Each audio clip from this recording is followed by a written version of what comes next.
Y ya nos vamos a Ciudad de Panamá, ya vamos con Juancho Villaverde, a quien le damos la bienvenida y el agradecimiento por atendernos, el hombre que hoy también tiene la misión de estarles informando a los aficionados en el estadio todos aquellos detalles que ellos de repente se pierden, como por ejemplo cambios, goles, etcétera. ¿Cómo anda, Juancho?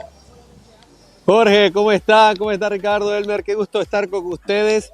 Ambiente, yo creo que sobrepasando las expectativas que se tenía cuando se anunció este partido. No se ve detrás mío porque el fan y el público está del otro lado, en el lado oeste, pero sí les cuento, el ambiente ha ido creciendo, la euforia ha ido creciendo, y si usted me pregunta, Jorge, ¿por qué? Yo le digo que es porque esto tiene nombre y apellido y se llama Kadir Barría. Explíqueme, no sé qué quiere decir. Kadir Barría es un chico de 18 años que hace un año nunca había pasado ningún proceso sub-17, sub-20 y se anunciaba o se oficializaba su firma con Botafogo porque estuvo mucho tiempo más ahí esperando que se consolidara su fichaje y en solo 8 meses llegó a debutar con el equipo del Botafogo a las órdenes de David Ancelotti. Y el mismo día que Panamá clasifica al Mundial, ese 18 de noviembre, Kadir Barría marca un doblete en casa con la afición de Botafogo a la misma hora. Y este chico ha ido creciendo la euforia mes a mes. Ha llegado su momento, debuta ante Bolivia el pasado domingo y marca los 5 minutos. Pero es que esto no solo va de lo que está haciendo, esto va de dónde viene Kadir. Juega con el número 18 y lo hace con el número, y se me eriza la piel, mira, de su padrino, Luis Tejada. Es el ahijado de Luis Tejada.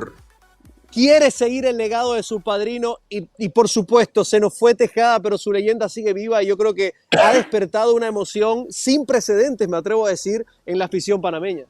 ¡Qué fantástico! Y Botafogo lo prestó para hoy, para Bolivia y hoy. Botafogo lo prestó, él estaba en la Copiña, Botafogo llega a tener la sanción que ustedes conocen y Anselmi dice, este chico ya al equipo A, no lo quiero en la Copiña, no lo quiero aquí, pero si lo llama a su selección, que vaya para que se foguee. Hay Kadir manía en Panamá. Ah, mira, o sea, ese es Gilberto Mora de los panameños. De los mexicanos. Podríamos decirlo de esa manera, solo que este viene ungido por un ídolo. Claro. Bueno, primero me llamó mucho la atención y me explicaron los muchachos ayer, yo no me había dado cuenta, que los panameños que están en México no fueron convocados como consecuencia de que los equipos mexicanos no tenían obligación y no los quisieron prestar. ¿Fue esto así o Christiansen dijo no los preciso en esta oportunidad, quiero ver a otros? A ver, no sé qué les dijeron los clubes. Christiansen y su cuerpo técnico decidieron no llamar a los jugadores ni de MLS ni de Liga MX porque las pretemporadas habían sido relativamente cortas para lo que tenían que trabajar ahora en esta semana de selección, porque eran muchos entrenamientos.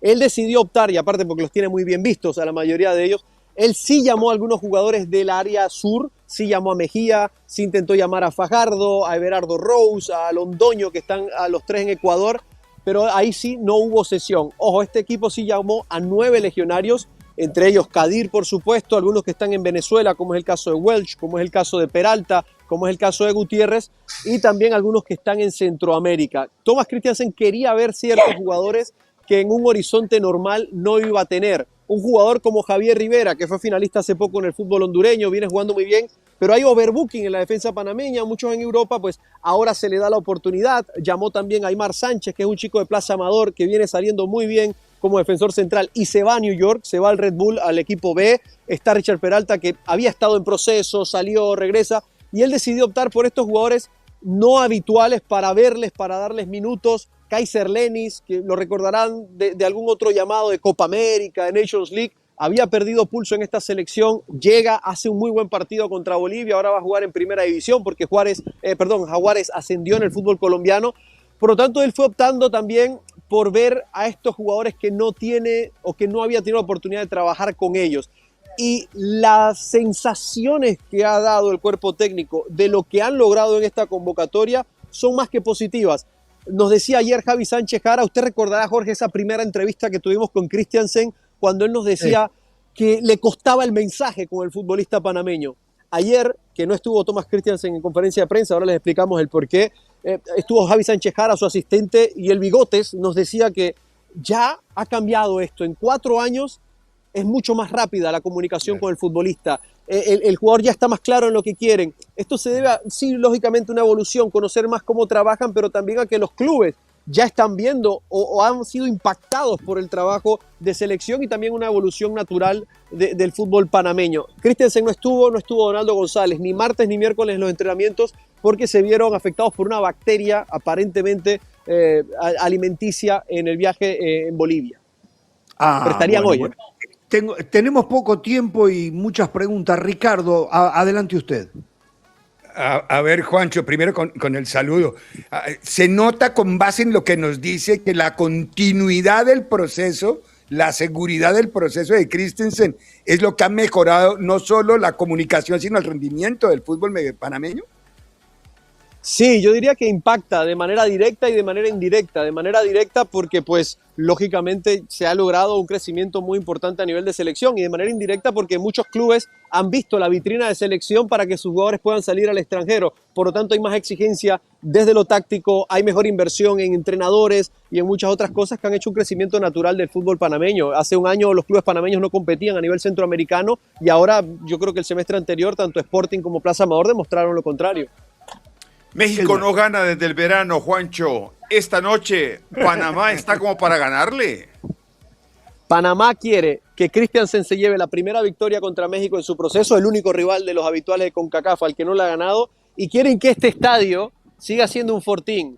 Panamá tiene rato defendiendo bien la casa, defendiendo bien el Rommel. Creo que la última derrota aquí fue con el Tolo Gallego como técnico. No queremos recordar mucho ese proceso, así que ojalá lo puedan sostener.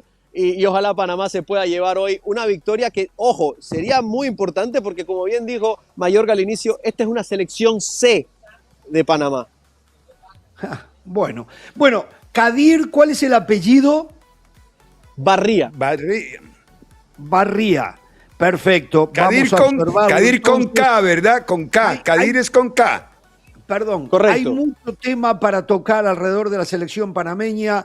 Tú tienes que ir a cumplir otras funciones ahora, Juancho, pero ya te dejamos comprometido para que en los próximos días podamos expandernos un poco más en el análisis de esta Panamá. Por ejemplo, me sorprendía a mí me gustaba más la Panamá anterior que la Panamá que vi en el último proceso eliminatorio, en lo personal. Sin embargo, los datos que nos das llevan a pensar que es al revés, que finalmente ahora entienden mucho más los del técnico. Quiere decir que el techo está muy alto todavía. Sí, Jorge, pero yo creo que también hay un tema que fue el aprendizaje de Christiansen. En la eliminatoria anterior nos gustó, nos alegraba esa selección, pero ahora se ven forzados también en obtener resultados, y eso también daba a no arriesgar tanto. Él en Copa Oro volvió al 4-2-3-1, y lo intentó en las primeras 2 fechas eliminatorio, y las sensaciones no eran las mismas a nivel de seguridad atrás. Por eso regresó a la línea de 5, que si bien es cierto, perdía control, perdía muchas otras cosas, inclusive algo de arte, del fútbol vistoso que tenía, porque renunciaba a un mediocampista, pero ganaba seguridad. Y creo que eso es lo que va a sostener la selección panameña, ese 3-4-3. No descartemos, y me apunto para esa charla, Jorge, que en el Mundial Amir Murillo sea central por derecha y Blackman carrilero. Bueno, un abrazo, muchas gracias por este rato. Es realmente delicioso escucharte, la facilidad que tienes para hacerle entender a los que nos persiguen a través de las diferentes plataformas, y bueno, estás comprometido con nosotros. Gracias, un abrazo, Juancho.